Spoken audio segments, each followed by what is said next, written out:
Okay, the recording has started, so let's look at the usual rules and we'll go from here. Today's topic is the second part of the modifier workshop that we began last week. So we're going to look, among other things, at some modifiers that contain the word that, and we're basically just continuing the modifiers workshop that we started last week. So first, the rules, same rules that we always talk about on here. Problem submissions, please don't, let's deactivate the whiteboard because apparently people are being funky. Okay.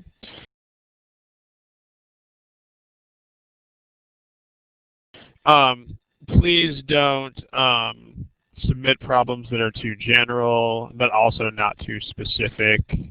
In other words, you can't submit something that amounts to the entire GMAT at once, but you also can't submit something that is like a single problem with one question about it. Because the ones that are too general, there's nothing we can do about that, right? If you're asking about the whole test at once, then what are we going to do? But too specific, also not great. That's why we have the forum. So if you're just asking about a single problem, then please do that on the forum. There's the address. And okay, also please don't submit personal study plans and the like. That's not the purpose of this study hall. Remember that this is watched by hundreds or even thousands of people. So if we're just talking about one individual person's plan, we're kind of wasting everybody else's time. So we want to make sure we're talking about actual GMAT topics. So if you have questions about your study plan, there is a place for that. It's on the forum. It's the folder entitled General Questions. And if you have questions about admissions and business schools in particular, then there's also an Ask the Admissions Consultant folder where MBA Admission kind of has a permanent guest spot. So what we should see, topics of intermediate scope, not too broad, not too narrow, etc. And if you cite specific problems, please ask some sort of more general question about those problems. So if you just ask about a single problem, we will have you put that on the forum. So please ask a general question. Smiley face if the stuff on this slide makes sense. The smiley face buttons over there on the left. Okay, good stuff. Again, please don't submit official guide problems. Also, please don't submit single problems outside of a context. Make sure that you submit non-official guide problems with a context. And make sure you cite the source of the problem that you give us. Finally, please don't be rude, even if it's by accident. I mean, remember that everybody here presumably has the ultimate goal of conducting business in English. So it is sort of important that you understand and respect the rules of professional etiquette here, like what counts as rude, what doesn't. But basically you can't say things like, I expect you to cover this, or, you know, this should happen. I mean, those things are not okay from the professional etiquette standpoint. So there we go. Finally, please check the archives. There's something like 60 of these recordings by this point. There's a huge, huge number of them, and so we've covered a lot of topics already. What that means is that a lot of the topics that people are submitting are already in the archive. So please first check the archive for the topic you want to submit and make sure it's not already in there. If it is, then go ahead and watch the archive recording. And then if there's some aspect of the topic that we haven't covered in the archive, then feel free to submit it and say which aspects have not been covered. So the archive, if you don't know where to find it, it's on the main Thursdays with Ron page. It's on the same page where you would sign up. If you Google Thursdays with Ron, it'll go to it. If you just scroll down, you'll see a whole bunch of archived recordings. So smiley face of all these rules make sense. Again, smiley face button over there on your left. I see a lot of new faces today. We have a lot of people in attendance, so good stuff. Okay. The problems from today are all going to be from the GMAT Prep software. They're all from the original version of GMAT Prep, which is like not the version that came out 3 weeks ago. Although from what we understand, most of the problems in those two versions of the software are actually the same. So the problems we're going to see in today's session are from GMAT Prep. Because we want to make sure we're using problems that are official, is basically the deal. When you answer the problems in class, what you're going to see right now is 5 multiple choice options. You should see those underneath the list of names. When you get a multiple choice question, please use those buttons to answer. The other people in the session will not see your answer. It's important that you not click more than once on the button. If you click twice, your second click will undo your first click. So please click the button exactly once. If you change your answer, please click the new button exactly once. Any questions, please type them in the chat box. Smiley face if this all makes sense. Okay. So for those of you who are latecomers, the theme of today's session is to continue the modifiers workshop in sentence correction. So we're going to start doing some modifiers. Again, please use the answer buttons. And let's go ahead and put the first problem on the board. How about this? I'll give you a timer. Again, please use the answer buttons to indicate your answer. Please use the A through E buttons. Do not answer in the chat box, please. Okay, go for it.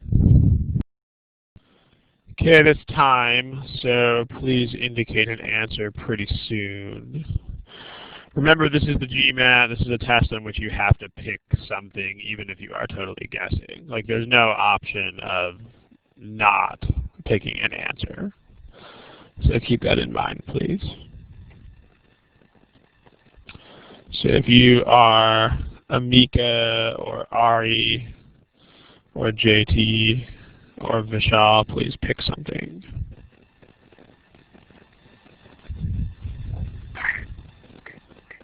Okay, so here's our results. So a lot of people picking A, a lot of people picking B.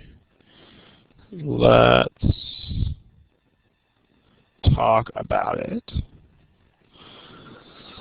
So, okay,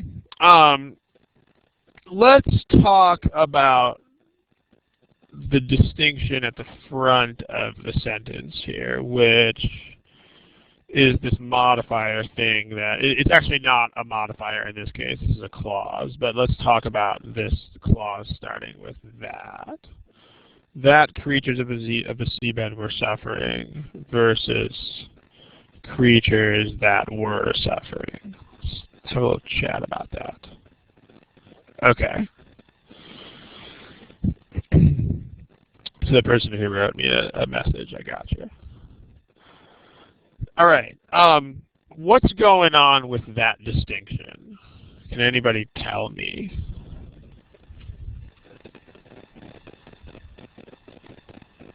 Chat box, if you know what the deal is there.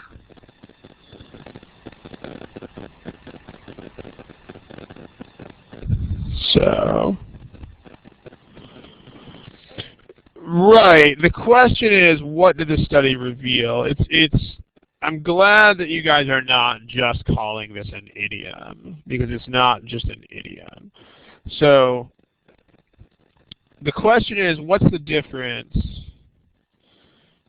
between something like revealed that X verb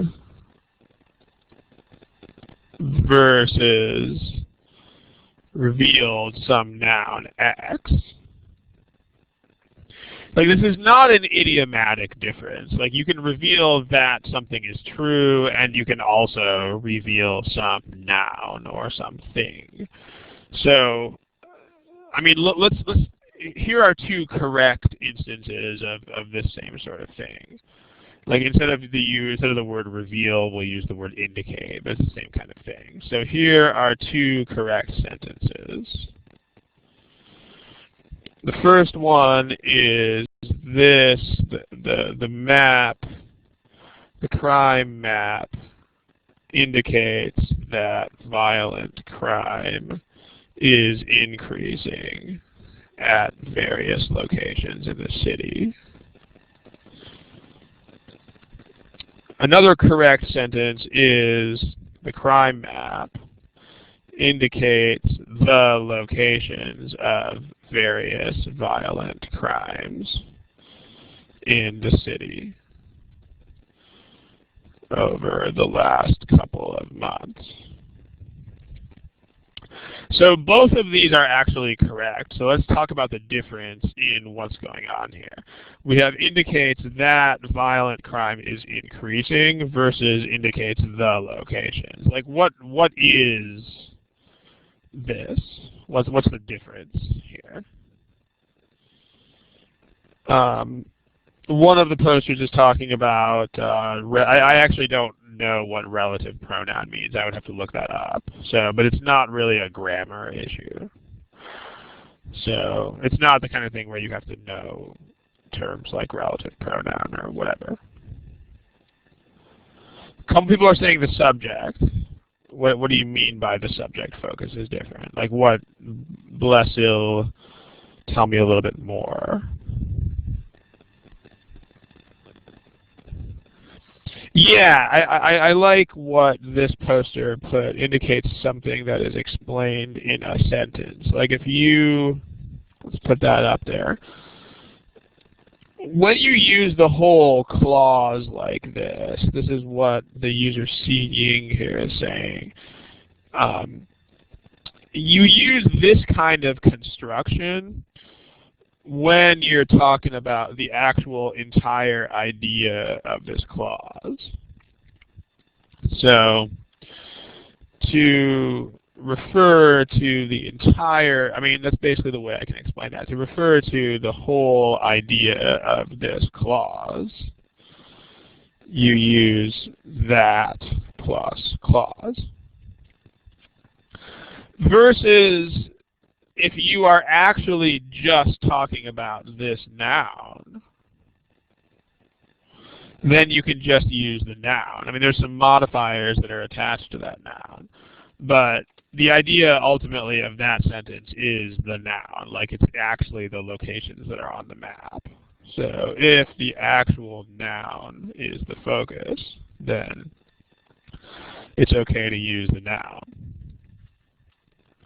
So here the noun would be not the focus. Like, you would not write indicates violent crimes that are increasing, because the map doesn't indicate crimes, at least as far as, not according to this sentence.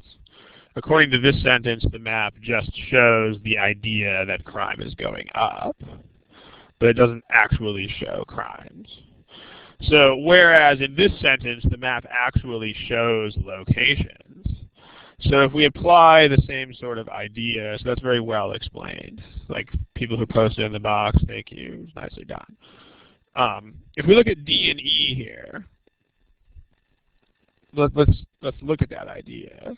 I mean, did the study actually reveal creatures? So did the study actually reveal creatures? No, it did not. I mean, it showed this idea. It showed the idea that creatures were, that their food supply was diminishing or whatever. The question you have to ask yourself, like a lot of other things tested on this exam, it's a question of meaning. And you have to ask yourself, is the meaning of the sentence the noun, or is the meaning of the sentence the whole idea of that red thing? So did it actually reveal creatures, or did it reveal the idea contained in this clause? So of those two, it's the latter. Like, the study didn't reveal any creatures. Instead, the study showed that the dwindling food supply was causing issues for those creatures. So there you go. That means that we don't want D and we don't want E. Any questions about that idea, go ahead and throw them in the text box. Otherwise, we can have a brief discussion of the rest of those choices. So again, it's a meaning-based issue. I mean, on the forums, a lot of people have been talking about this as though it were an idiom. But it isn't. It's a difference in what the sentence is actually trying to say. So as usual, you have to figure out first what's the message, like what idea is the sentence trying to convey. So let's go ahead and take this over to the next page and talk about the rest of the choices. So we did eliminate these two on the last slide. So now let's talk about A, B, and C. Does anybody have any insight on those in the chat box? What about A versus B versus C? Any thoughts on those?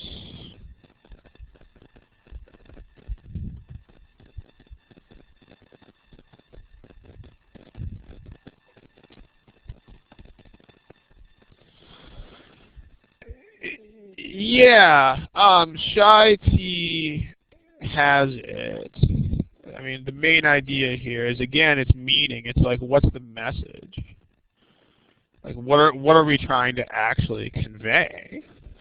So, I mean, there is grammar tied into this whole thing, but this is suffering from the supplies themselves versus suffering because clause versus suffering because of noun again.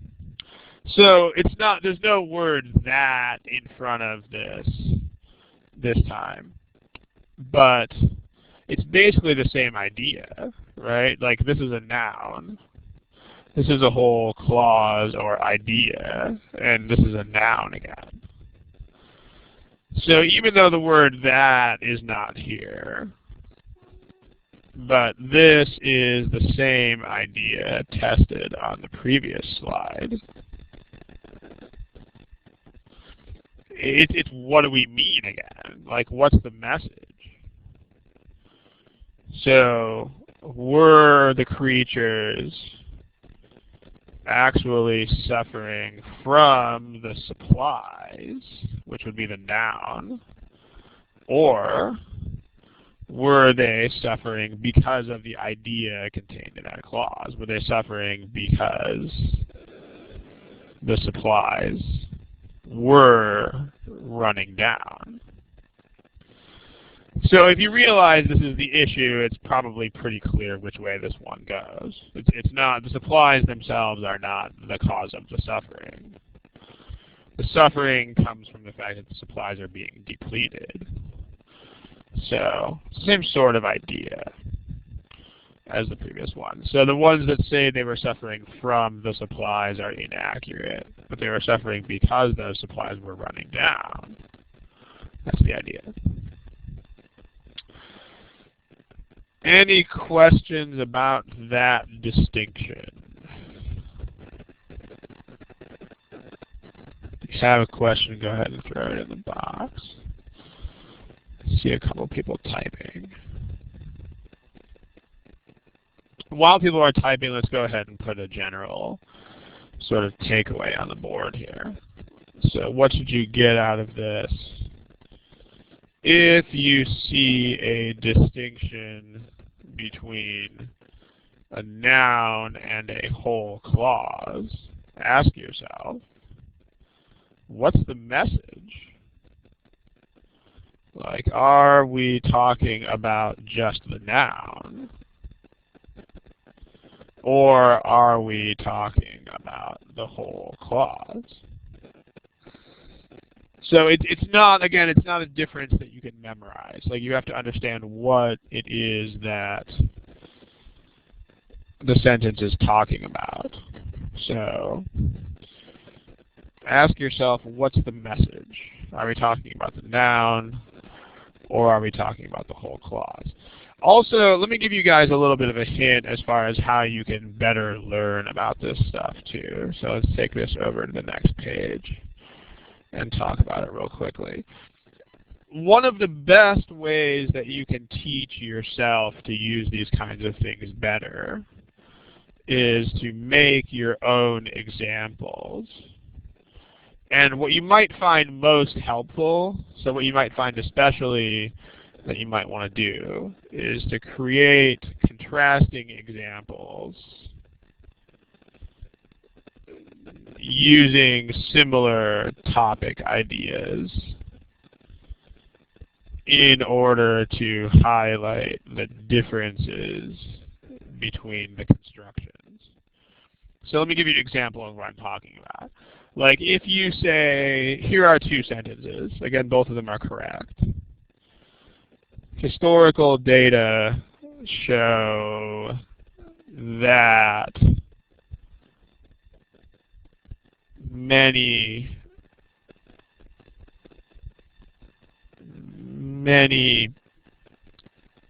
men were unemployed during the Great Depression,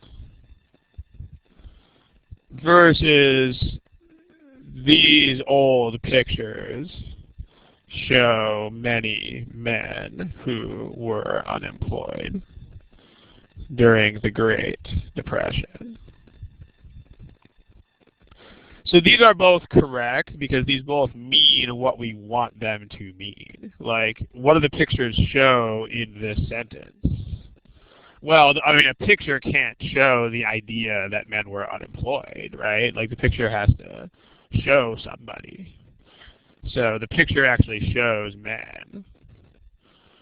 But data don't show people. Like, they don't show people's faces. They're data. But what the data can show is this whole idea that lots of guys didn't have jobs. So this would be correct, and this would also be correct. And if you are making your own examples, you can also go ahead and make your own examples of the incorrect versions just to make sure that you understand. So for instance, you also might want to side by side with that. You might want to make the incorrect examples. Like, if you have historical data show many men who were unemployed during the Great Depression, this is incorrect, and make sure you know why. Be sure you know why. Like, it's not possible. You can't have data that show people, because that's what, like, pictures do. Also, in this case, these old pictures show that many men were unemployed during the Great Depression. This is also not reasonable because you can't, I mean, a picture can't show that someone doesn't have a job. So not a reasonable meaning. So it helps to construct your own examples from these kinds of things. All right, let's see what people are asking in the text box. There's a million questions. Okay, let's see what we can do with these without running out of time. All right, first of all, any questions about the examples on this page? Is this clear to everyone what's happening here? Smiley face if these examples make sense to you guys. Okay, smiley face there. All right, so here's the problem about sea creatures again, and let's look at some of these questions that people are asking.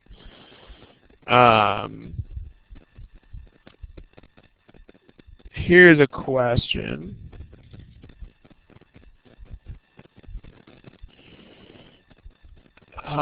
Any difference?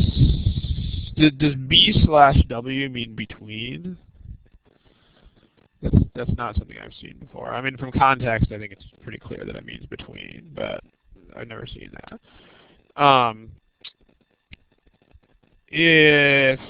Okay. So this kind of difference, again, would be a meaning difference. Like this is another what are we talking about kind of thing. This is another what's the message type issue.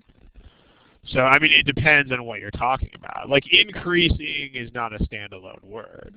Like, if you have increasing noun is basically the noun. But an increase in the noun is the increase, not the noun. So, for example, if you say something like,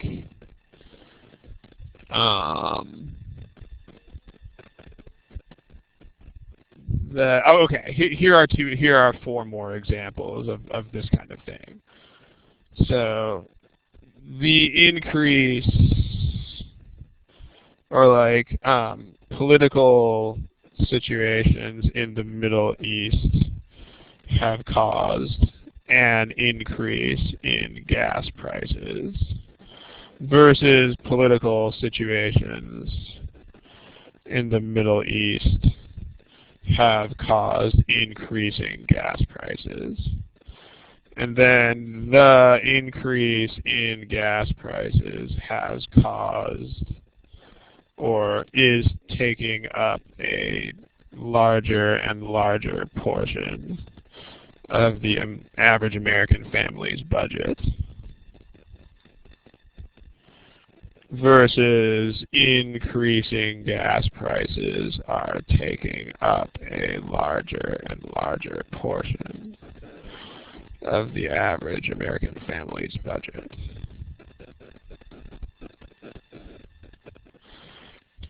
Okay, so if we look at sentences 1, 2, 3, and 4 here, the ones that are okay here are number 1 and number 4, and number 2 and 3 are incorrect. So just make sure that you know why. Again, it's almost precisely the same idea as the examples that we've been looking at here. So this question ties in kind of nicely with today's situations. But it's just a matter of what you mean. Like what is, again, the issue is what's the message. So in the first couple of sentences, the political situations don't cause the price itself. What they do is they cause the price to go up. So it's accurate to say they've caused an increase, and it's not accurate to say they've caused prices. On the other hand, in the second group of sentences, the actual message is that the price of gas takes up a larger chunk of people's budget. So it's not the increase. So the increase is taking up a larger and larger portion. That's not accurate. Like an increase doesn't take up part of your budget. Instead, it's the prices which are increasing that take up that portion. So this is sort of the same deal. Resulting from that's not really been a thing that they've made clear decisions on in the official books, so we should probably stay away from that one. And then, yeah, I think that kind of covers it. The resulting and as a result of, they're not 100% consistent in their use of that, so we should Stay away from that.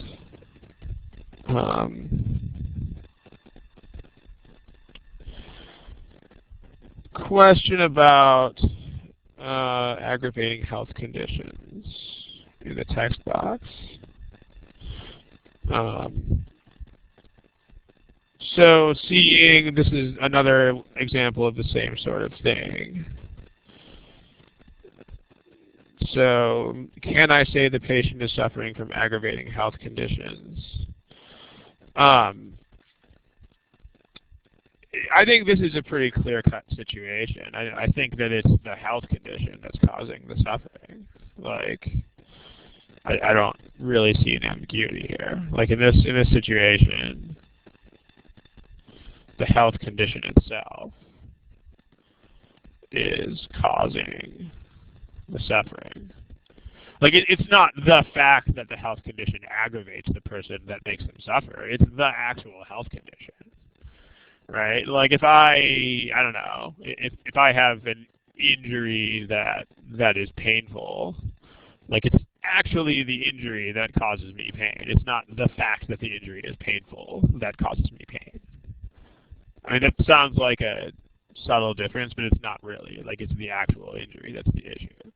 So same thing here. The short answer to this, can I say this sort of thing? The answer is yes, you can. In fact, that's the thing that you would do. And I would say, by contrast, that this is not true.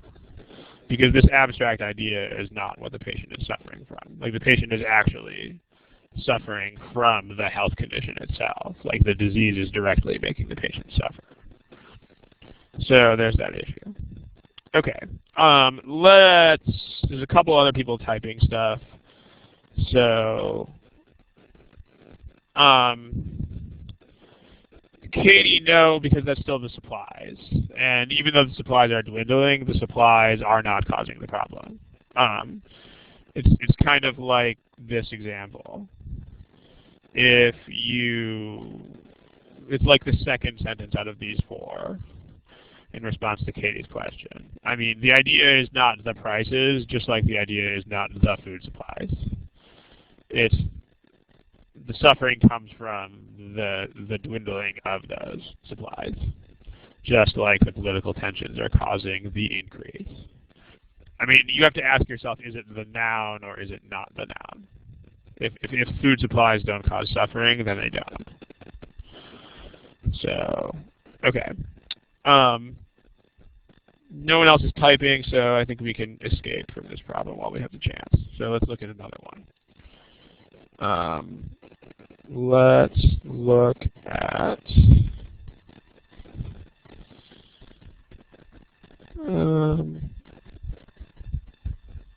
how about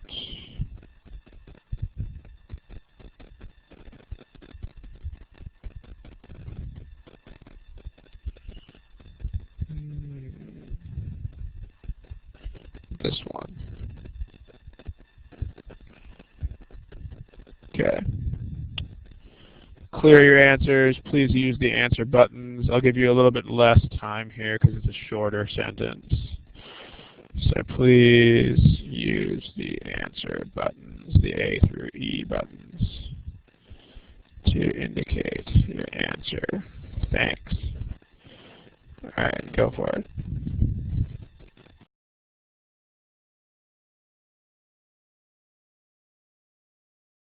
Okay, it looks like the stopwatch has run out, so if you don't have an answer yet, please pick one.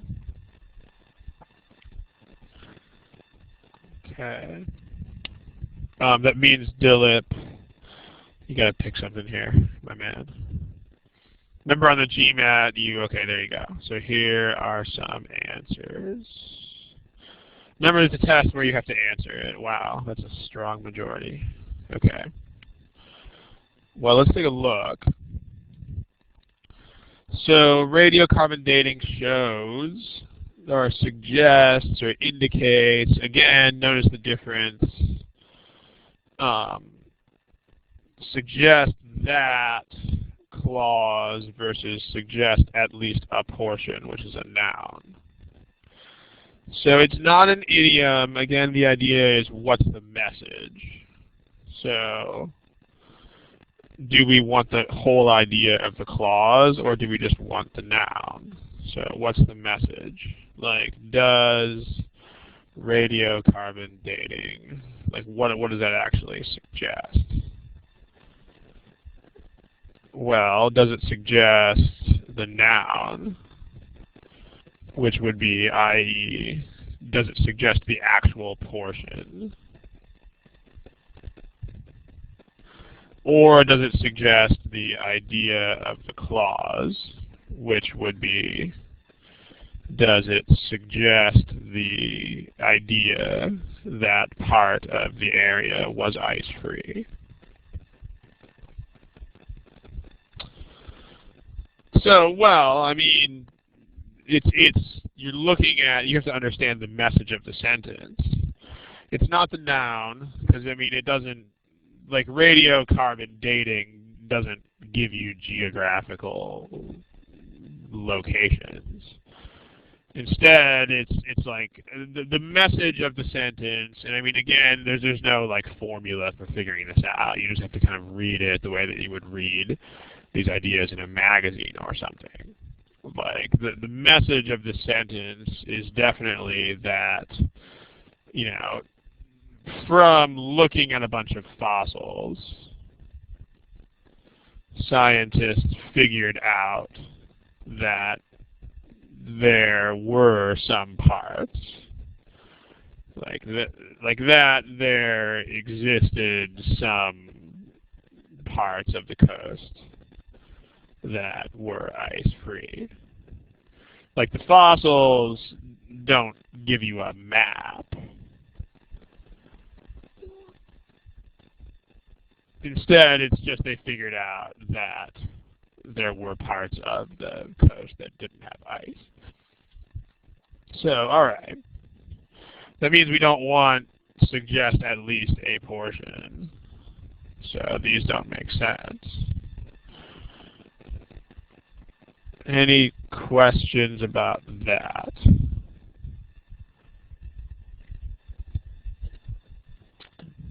Okay, the difference between A and C, does anyone want to take a shot at that?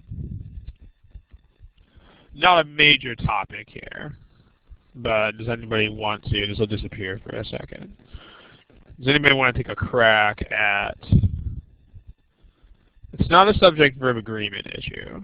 A lot of people are saying that, but the subject-verb agreement is fine. A portion, at least a portion, is singular, and was remaining is also singular. Yeah, it's a verb tense issue. So let's take a moment to talk about this, but first let's make sure we note that verb tense is not a major topic. You shouldn't concentrate on it as much as you should on things like parallelism and agreement and meaning and so on. So, oh,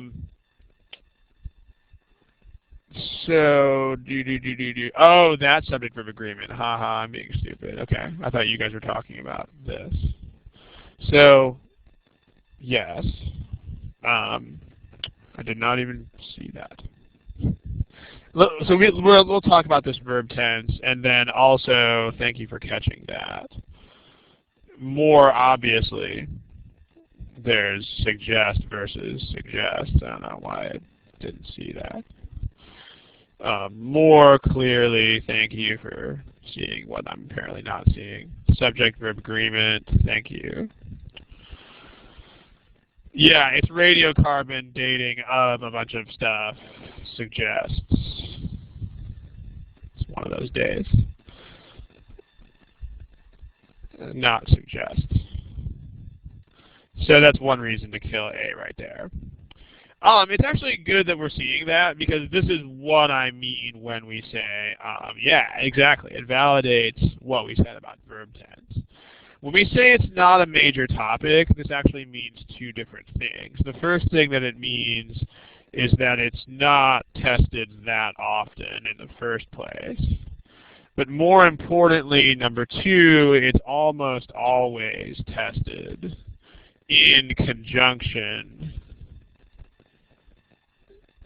with major topics. Just as it is here. Like, you actually don't need to focus on the verb tense issue here, because there's also a subject-verb agreement issue, which is much more obvious. Apparently to the whole world except me. This is what usually happens. Like, if you have a verb tense split, if you look closely, there'll usually be something else that you can also use as a criterion. Like, there'll be a parallelism, or there'll be some pronoun issue, or there'll be something of some type that you can use instead. So, I mean, we'll still quickly talk about this verb tense difference, but we shouldn't spend like 1,000 years talking about it. But does anybody have any questions? I mean, have we cleared the air? Yes, there is a subject-verb agreement. The issue is over here. Any questions about this stuff? Okay, still a little confused with the idea versus noun. I mean, when you first read the sentence, the meaning that the sentence suggests to you should be that when they looked at these fossils, they figured out that parts of the coast didn't have ice.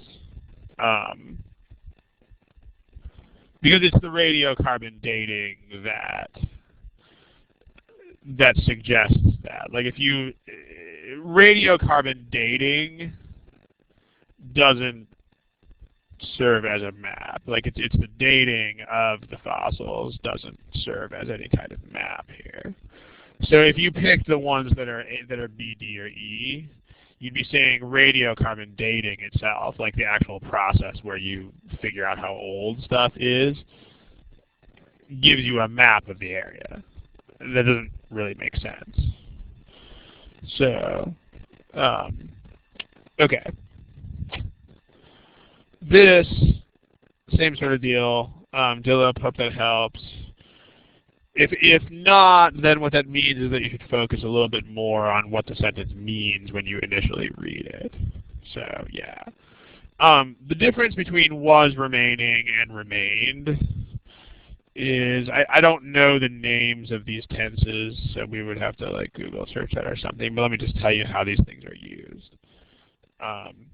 Was remaining, this is the kind of tense that's used. This tense is used for something that was going on when something else happened. Like, for instance, was remaining is a weird thing here, but I could give you an example with a different verb that would be easier to understand. If I said something like, I was sleeping when the doorbell rang. So this was going on, and then this point event occurred while that was going on. So this point event occurred while that was going on. So that's how you would use this tense, and that's not happening here. Like, it's not while this area was remaining ice-free, something else happened. So instead, you're just talking about an isolated fact in the past. When you talk about isolated facts in the past, they're not being related to other things, then you just use the regular past tense. So, for isolated past events that are not being related to other things by the sentence, they're not explicitly related to other events in the sentence in these kinds of ways. Just use the normal past tense. So here we have one isolated fact about the past. These parts of the coast were free of ice. And that's it. It's not they were free of ice while anything else happened, and it's not anything else happened while they were free of ice, and it's not they had been free of ice before this occurred. It's not any of those. It's like there's one random fact about the past here, and that's it. And so you use the past tense.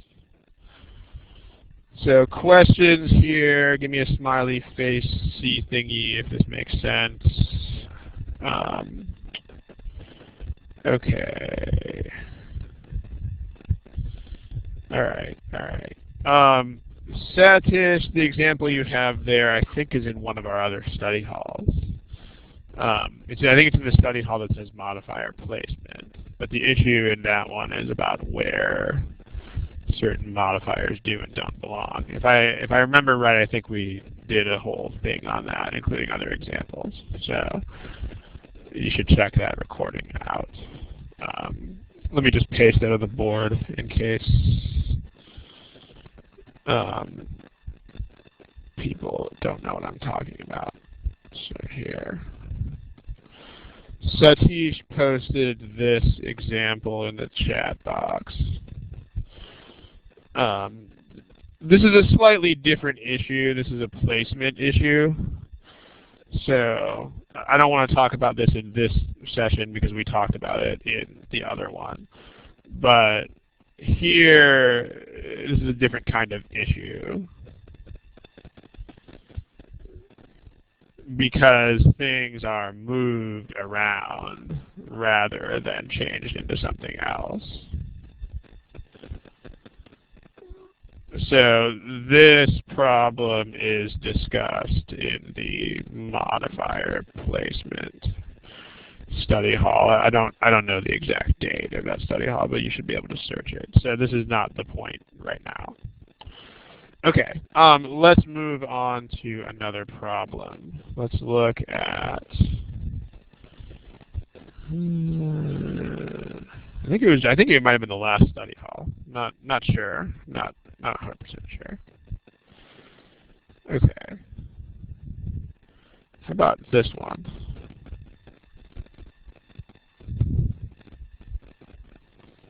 Satish says November 17th. You're probably right. Okay, go for it. Have fun.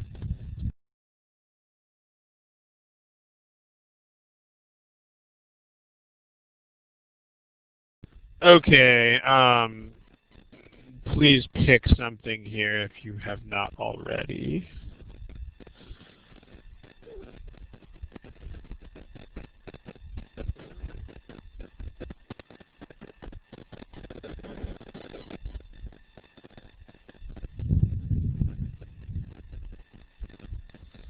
Okay, everybody but SP. So SP if you're here. Okay, there you go. Actually, RE and RE, well, RE you're working. Biggs, you gotta pick something. Dillip, you gotta pick something. Biggs, Dillip. Okay, so here's your statistics. Alright, so there's a divide here. We have a lot of people who like C and a lot of people who like E. And then certain numbers of people who like the other choices. But let's take a look. Does anybody have anywhere to start discussing this?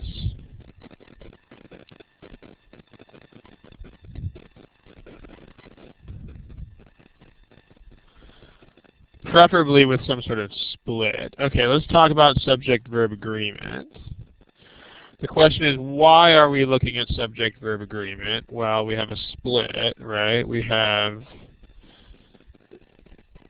are is a plural verb, but then this is a singular verb, and this is a singular verb. So whenever you see that kind of thing, when you see singular verb versus plural verb, you should go find the subject of each verb. Now notice that among the surest indications cannot be a subject, because that's not a thing. It's not a noun, right? Prepositional phrases are modifiers. So as a background, make sure you know this. Like if you say 2 cars are in the driveway, 1 car is in the driveway. In the driveway is 1 car. In the driveway are 2 cars. These are all correct sentences. Because the subject of the last 2 is not the driveway, right? Like this is a prepositional phrase, I believe it's called. But the point is that this is a modifier type of construction that is not a noun. It's not a thing that can be a subject. In spoken English, people use these kinds of things as subject a lot. Like you hear people say stuff all the time, like, "Oh, in that box is where I left it." But you can't use "in the box" as the subject of something in real English. So the things in parentheses are not allowed to be subjects. So parentheses not allowed to be the subject of any verb at all. So what that means is that these last 2 are reverse constructions. The subject of the 3rd sentence is 1 car, and the subject of the 4th sentence is 2 cars. Same thing, 2 cars are in the driveway, 1 car is. So if we apply that principle to what's up there, I mean, among the surest indications of spun-spot cycles cannot be a subject. So that means that all of these things, at least the ones that are sentences at all, are in the reverse construction. So this is a verb, and that's a subject, or at least it's supposed to be. It's kind of like in the driveway is a car, in the driveway are 2 cars. This is a verb, and this is supposed to be the subject. This doesn't even have a verb. Like it would have to be is believed to be or are believed to be. There's no verb here in D. And then is believed to be the rate.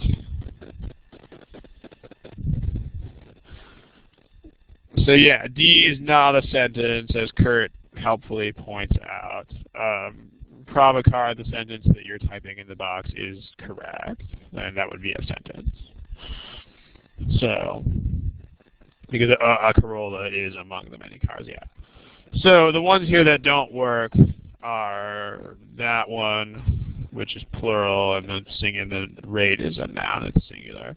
This one is a mismatch, and this one's not even a sentence. So we're down to C versus E. Those were the 2 most popular choices, so I think you guys are mostly on the same page as far as that goes. So questions so far about that? That's not a modifiers issue. That's really just more subject-verb. But any questions there? Okay, so now let's talk about C versus E. Let's take this problem over to the next page. Alright, so let's get rid of the choices that we've already killed here. So that's out. That's out.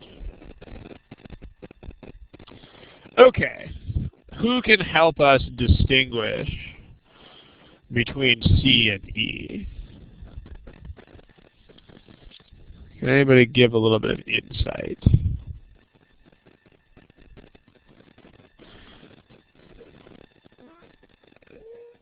So yeah, all right. Well, from last time, like what have we learned before about moving modifiers around? So this is a modifier. What is seen in the rings?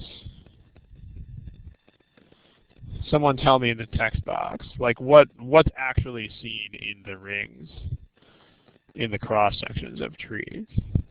Like what do we actually see? Yeah, it's the rate of growth, right? So people can see the rate of growth. They can see the growth rate in the rings. So remember that when stuff is moved around,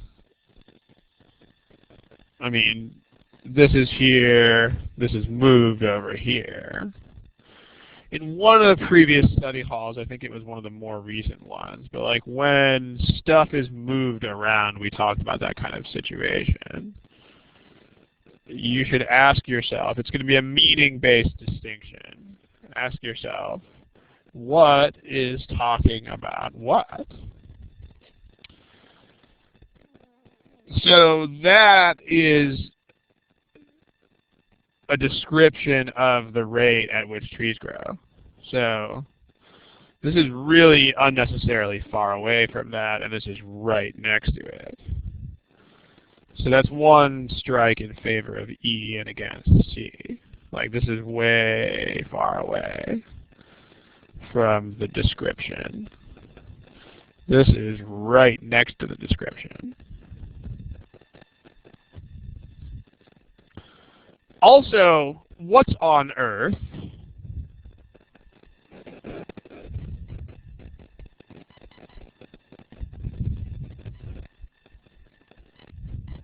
Same issue, right? That's also moved around. Let's talk about that. What's on Earth?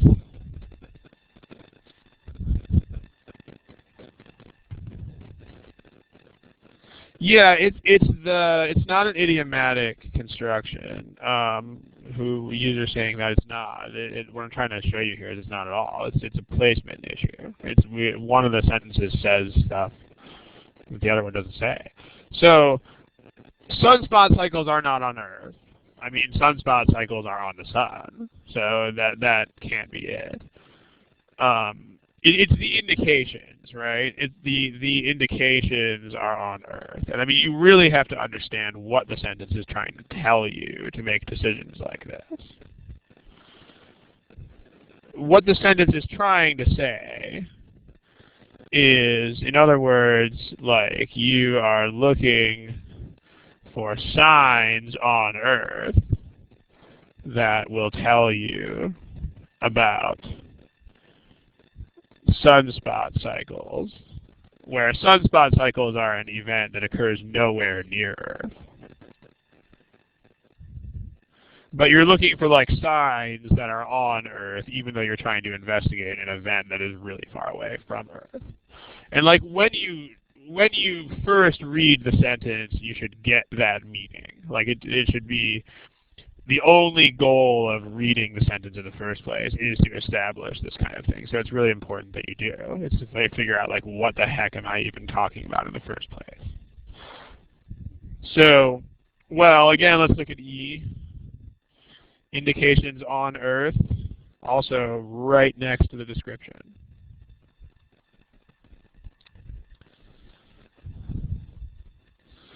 And here, whoa, not even close.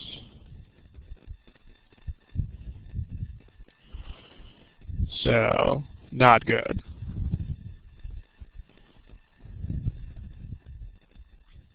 So we're going to want E here, not C. In fact, a couple of you guys have hinted at this. C actually means something different altogether. So we'll go into that in a second. But when you see this sort of thing, again, stuff is moved around, this is how you should be splitting it. You should be like, okay, what things talk about what other things, and I should just try to slap those right up next to each other as much as I can. So, any questions about the location of this stuff? Okay, let me point out one more thing here about Seeing actually nailed this one, so I'm just going to quote from Seeing here. I hope I'm pronouncing that right. If you, okay.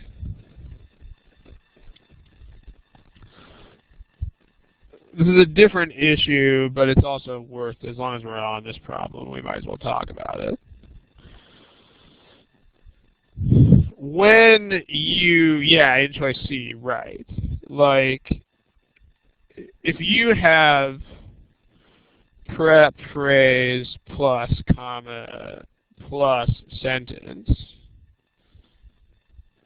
then that prep phrase should describe the entire sentence, like the entire idea of the sentence. So this is really, really important. Like, let me try to give you a couple examples of this. Like if I say,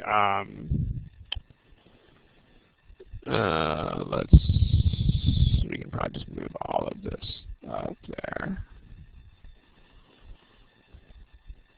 Let me scoot these things up, because we don't really need that sentence anymore. So here's an example. If you say something like, in Louisiana, comma, hurricanes are said to be a manifestation of God's anger, versus hurricanes in Louisiana are said to be a manifestation of God's anger. Okay, like these don't mean the same thing. Like in the second sentence, what's in Louisiana? Text box.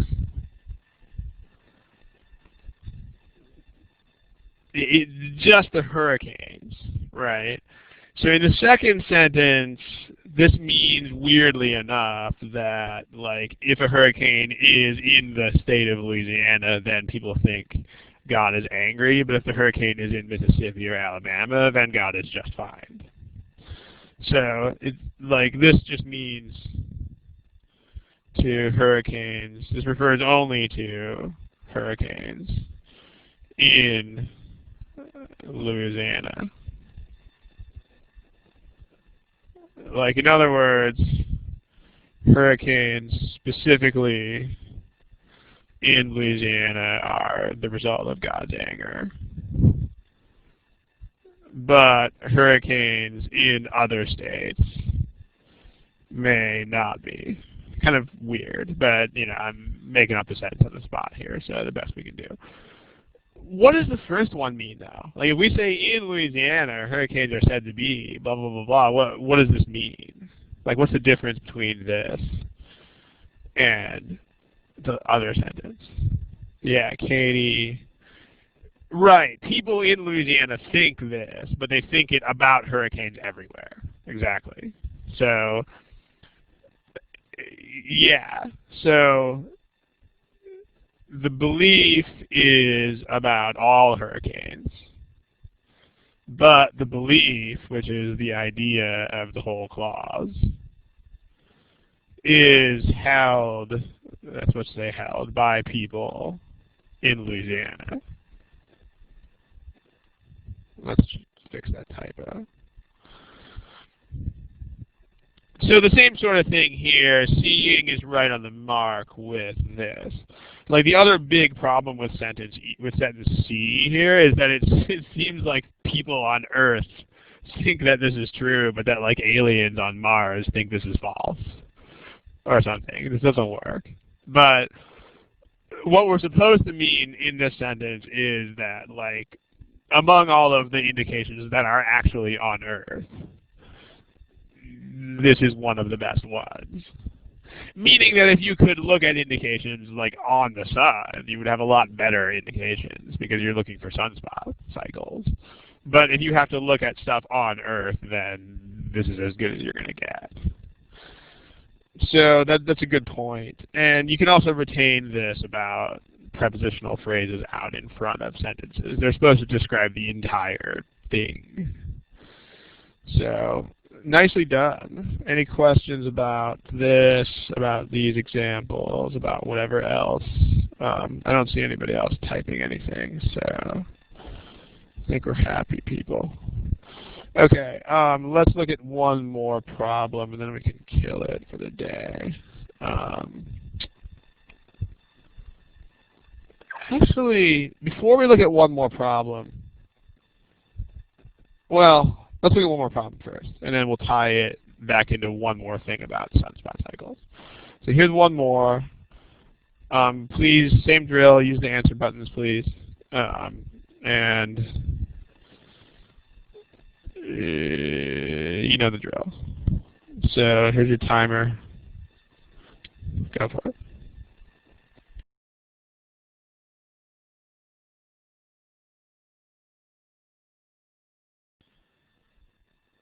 All right, let's answer this. We're waiting on an Amika, something, Ankur, Prabhakar. Okay, Prabhakar, you're good.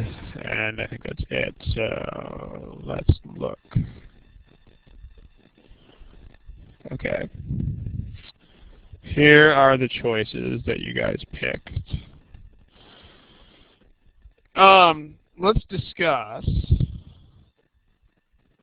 Let me highlight something. Let's talk about that.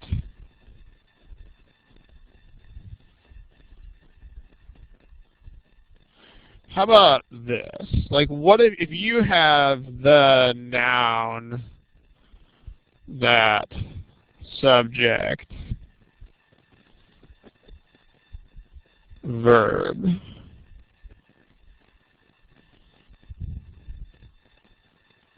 What is that? Like, that looks kind of like garbage when we write it in symbols like that. So here's a few more examples. The ball that I hit. The book that I read. The test that I took. And by the way, in these constructions, notice that for the most part, the word that is going to be optional. You can, if the meaning is clear without that, then that is going to be something you can omit. And unless it actually clarifies something.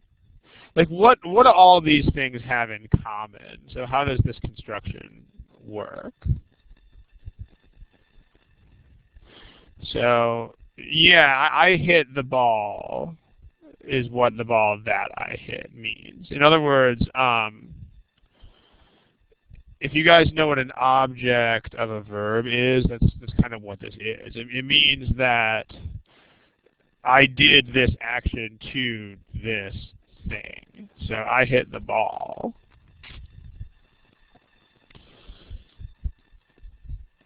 This would mean I read the book. And this would mean I took the test. So the noun is basically the object. I mean, I don't want to state that in terms of words because it'll just be unintelligible. But just make sure you know that this is the same idea as if you transform it this way. So if you can say the ball that I hit, then that means you hit the ball. If you can say the book that I read, that means I read the book. If you can say the test I took or the test that I took, that means I took the test. So what that means by extension is if you say the last day that they are scheduled to collect, what that means is that they collect days. So I mean, that doesn't make any sense, right? The last day that they collect means they have to collect that day. Nobody's collecting days, so this doesn't work. When you do this, make sure that you don't, there's one thing that looks similar to this that you don't want to confuse it with. Let me go ahead and compress this. Let me illustrate before we move on to other things. Okay, so I'll move this up there a little bit. Alright, this would mean I took the test. Alright.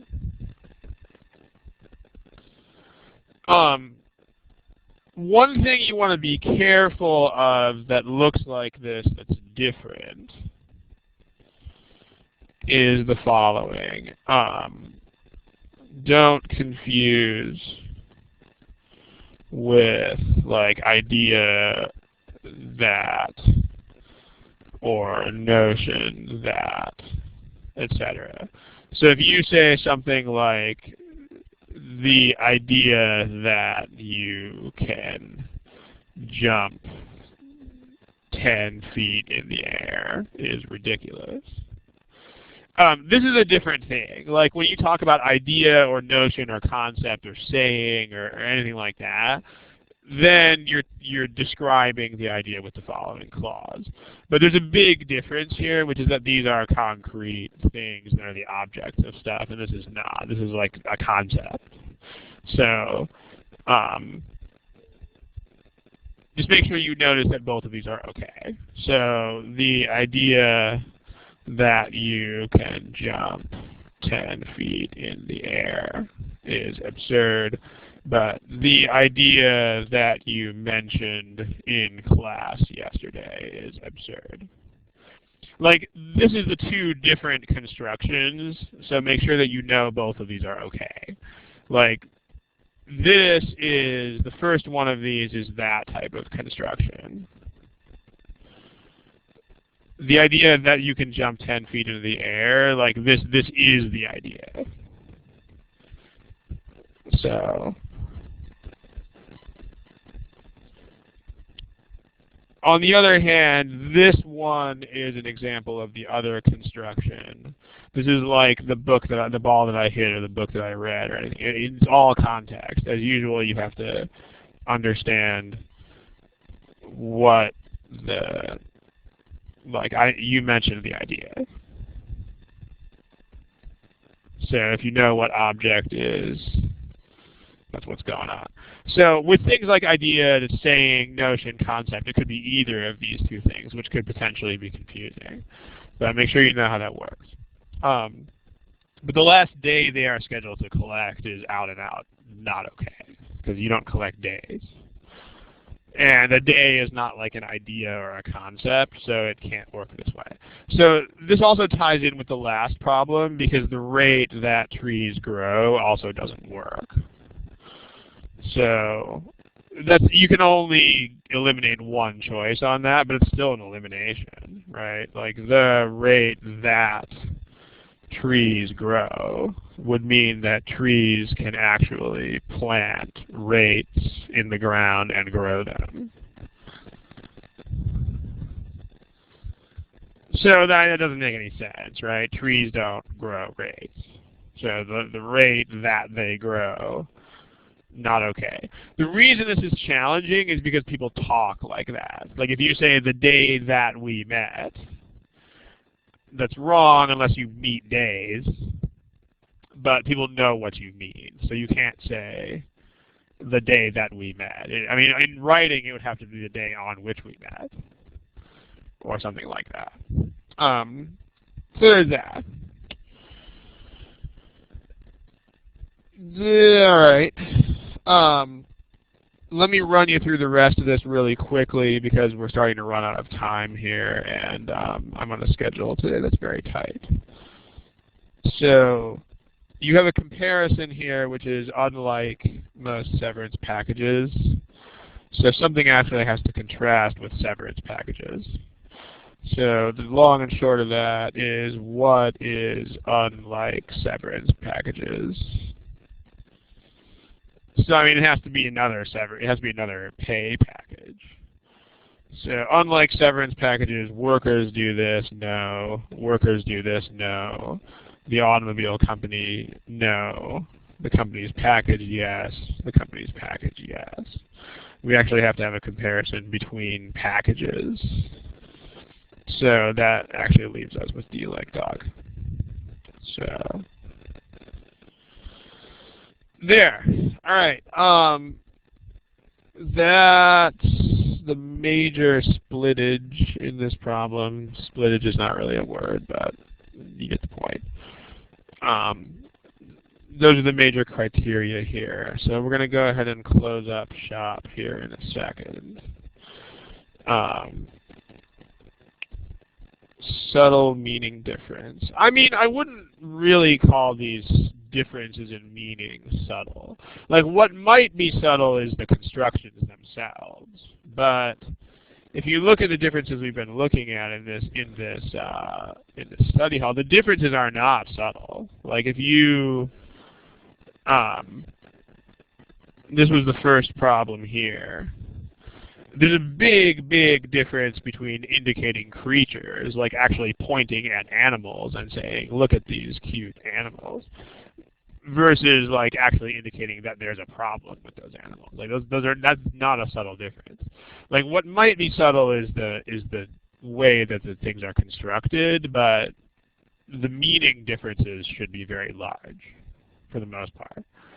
If there really is a super subtle meaning difference, it won't be required in the problem. There will be other avenues. So, but once you learn how these constructions work, then you should find that the differences are bigger than you thought they were. Like this. This is a very big difference. So, okay, hope that helps. Other quick questions? Anything real quick before we close down here? Okay, I don't see anybody typing. Okay, one person is typing. I'm going to go ahead and kill the recording. Okay, nobody's typing. All right, we're going to kill the recording. Thank you for coming. And we will see you again in, I want to say 2 weeks, although I know with Memorial Day holiday there's some quirk in the schedule. But check the Thursday's homepage for updates as far as the next scheduled date, and we'll post it. Thanks for coming, and appreciate it. Good night. Good luck. We are going to, at this point, kill the recording and see you in 2 weeks or possibly 3 weeks or whenever the next session may be. So, awesome. Good night.